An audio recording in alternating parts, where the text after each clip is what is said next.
Once upon a time, in a faraway village, there lived a family of 3 beautiful daughters. The youngest of these daughters was named Aledo, which means gold. Her parents chose this name because they believed she was as precious as gold. However, because of her striking beauty, everyone in the village began to call her Mma, which means beauty. As Aledo grew, her beauty shone brighter and the nickname Mma stuck. It became so common that even her family began to call her Mma. Eventually, everyone forgot that her real name was Aledo. When Mma introduced herself, she used the name everyone knew her by. Mma, you are truly beautiful, like a rare gem, the villagers would say, admiring her. And so, Mma became her identity, known and admired by everyone in the village. Mma was not just beautiful, she was also kind-hearted and very talented at sewing clothes. As the youngest of 3 daughters, she looked up to her older siblings, Ifoma and Adobe, who were also very beautiful. Mma loved her family deeply and was proud of her sisters. However, as she grew older, she began to notice that the beauty alone did not guarantee happiness. Ifoma and Adobe had captivated the hearts of wealthy men who came from the city to marry them. However, their beauty, which seemed to be a blessing, turned out to be a double-edged sword. As Mma grew up, she witnessed her sisters' weddings, which were grand affairs filled with music, dancing, and promises of a bright future. The men who married Ifoma and Adobe had promised their parents that they would support the girls in furthering their education. But once they were married, these promises were broken. Ifoma's husband, despite his wealth, was unfaithful and often left her feeling lonely and abandoned. Adobe's husband, on the other hand, was abusive and constantly accused her of infidelity. Both sisters were trapped in their unhappy marriages, unable to live because they lacked skills or education to support themselves independently. One afternoon, Mama visited Ifoma in the city. The mansion was beautiful, but the atmosphere inside was cold and sad. Ifoma sat by the window, looking miserable. "Mma, you have to be careful," Ifoma warned, her voice trembling. "Don't let our fate become yours. Beauty can attract the wrong kind of attention." Mma nodded solemnly, understanding the depth of her sister's despair. She then visited Adobe, who had a bruise on her cheek from a recent beating. "Why don't you leave him, Ada?" Mma asked, tears welling in her eyes. "I have nowhere to go, and I don't want to burden our parents. Besides, they rely on the money he sends them." Adobe replied, her voice barely a whisper. Mma returned home from visiting her sisters in the city, her arms full of goodies. She had brought back gifts of clothes, food, and other items her sisters had given her. Her mother greeted her warmly as she entered their small, modest house in the village. "Mama, you are back!" she exclaimed, her eyes lighting up. "What did you bring?" Mama handed her mother the bags. "Here, Mama. These are from Ifoma and Adobe. They wanted to make sure you have everything you need." Mma's mother began to unpack the bags, smiling at the contents. But Mma's heart was heavy. She couldn't hold back her feelings any longer. "Mama, I need to talk to you," Mma said, her voice serious. She looked up, sensing the urgency in her daughter's tone. "What is it, my child?" Mma took a deep breath. Mama, Ifoma and Adobe are suffering. Ifoma's husband cheats on her all the time. Her mother sighed and shook her head. Mma, you are still young. You do not understand marriage yet. When you grow up, you will see that a woman must be strong and endure her marriage, just like I have. Mma was confused. But Mama, why should they stay if they are unhappy? Mma's mother sat down and looked at Mma with a tired expression. Do you think I stay with your father because I am happy all the time? No, Mma. I stay because it is my duty as a wife and mother. We must be strong for our family. Mma felt a wave of sadness wash over her. But Mama, I don't want to live like that. I don't want to suffer like Ifoma and Adobe. She took Mma's hand gently. Mma, every woman has her struggles.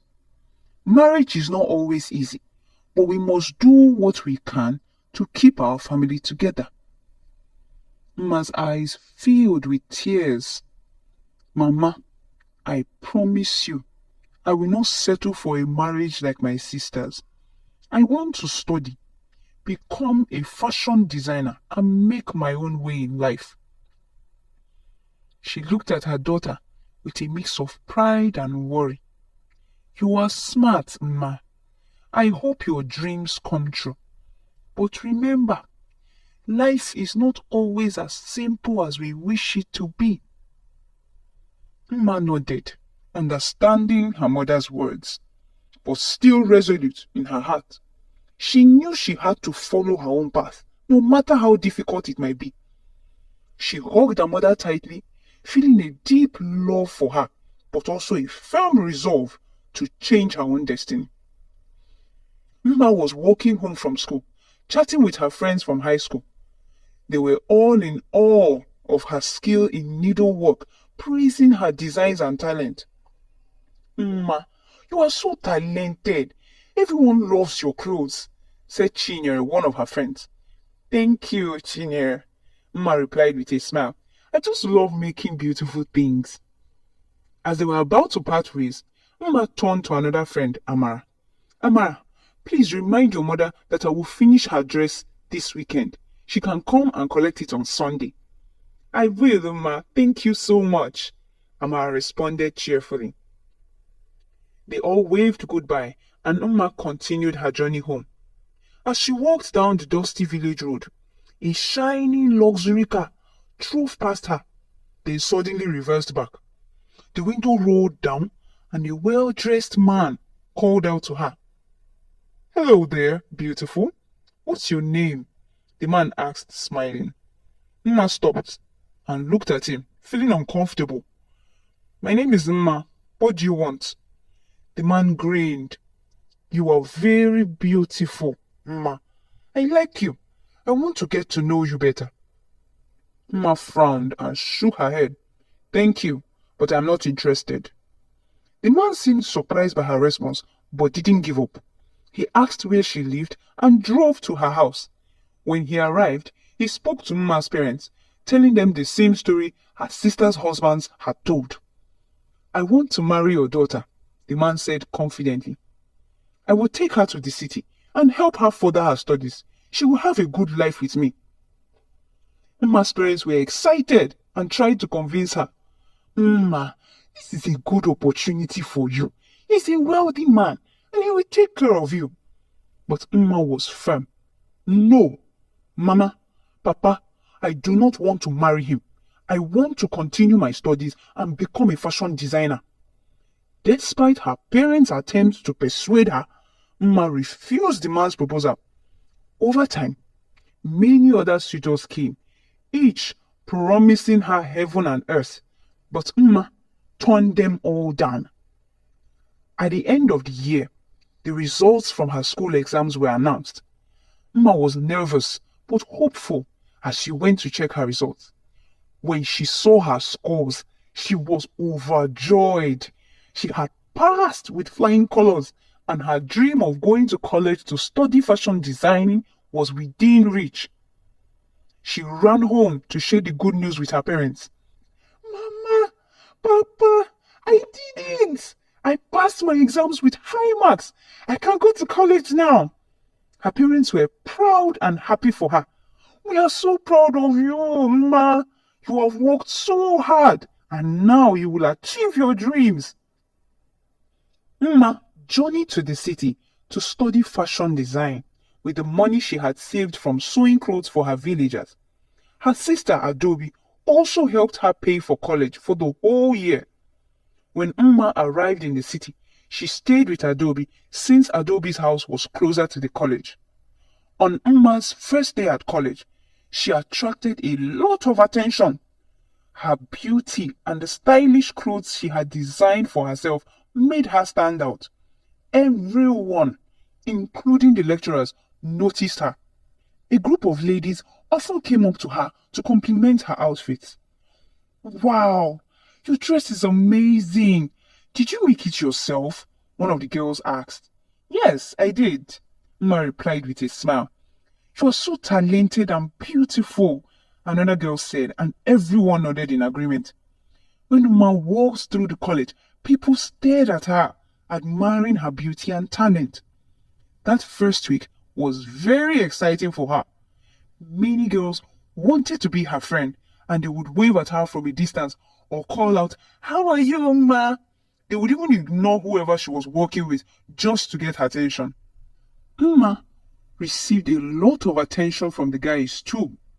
Even guys from other faculties would hang around Umma's faculty just to talk to her or ask if they could buy her lunch. "Hi, Umma, would you like to have lunch with me today?" one of the boys asked. "Thank you, but I already have plans," Umma would reply politely. Despite all the attention, Umma was unsure who truly liked her for who she was. She felt that people were drawn to her looks rather than her personality. After the first week of classes, Umma was due to move into the college residence. That Friday, after her classes, she went back to Adobe's house. She could hear Adobe and her husband arguing, which made her very upset. On that night, Umma took her niece's old ribbon doll and started sewing a mask to cover her face. The doll was small, so she had to put many pieces together, resulting in a lot of stitches. Umma didn't care about the appearance of the mask. She just needed something to cover her face.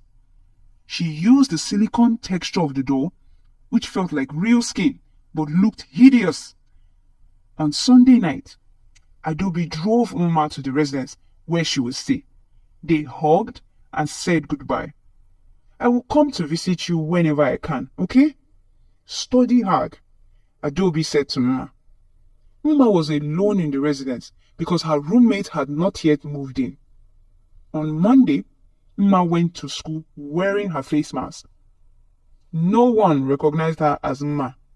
As soon as she reached the academic area, everyone was whispering and laughing. "What is that?" someone said. Umma went to the friends she had made during the first week and told them, "It's me, Umma." They laughed scornfully. "Do you think you can ever look as beautiful as Umma?" they mocked. "Don't look our way." In class, everyone started asking, "Where is Umma today?" Even the lecturers who admired her beauty asked, but no one knew. The first day of the week was very long for Umma. Students from other halls came just to see her. No one wanted to be seen hanging out with her. During breaks, Umma was like a museum exhibit. Everyone came to watch her, but Umma didn't care. She was used to being famous for her beauty, and now she was getting used to being noticed for her ugliness.